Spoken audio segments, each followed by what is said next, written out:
মিথ্যা বলতে নিষেধ করে, কারণ মিথ্যা সবচেয়ে বড় পাপ, সব পাপের বাপ। সব পাপের বড় পাপ হচ্ছে মিথ্যা। একটা মিথ্যা বললে ওইটারে ঢাকতে আরো 10টা মিথ্যা বলা লাগে, ওইটারে গোজামিল দিতে আরো 30টা মিথ্যা বলা লাগে, কি লাগে না? আর কোনোদিন মিথ্যা বলবেন? মিথ্যার সাথে আমাদের সম্পর্ক নাই। আওয়াজ করে বলেন, মিথ্যার সাথে আমাদের সম্পর্ক নাই। কিন্তু আমাদের সমাজে মিথ্যা আছে না নাই? হ্যাঁ, ময়মনসিংহবাসী মিথ্যা বলে না, সত্য বলে নাকি? মাশাআল্লাহ, মাশাআল্লাহ।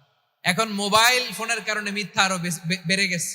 বিছানায় শুয়ে আছে, অফিস থেকে ফোন দিছে, আপনি কোথায়? কয় স্যার জ্যামে আটকে আছি। জ্যামে আছে না নাই? আসলে কোথায়? হ্যাঁ, বিছানায়। দেশের ভেতরে আছে, ফোন করছে একজন, বলে আমি একটু জরুরি কাজে দেশের বাইরে এসেছি। আছে না নাই?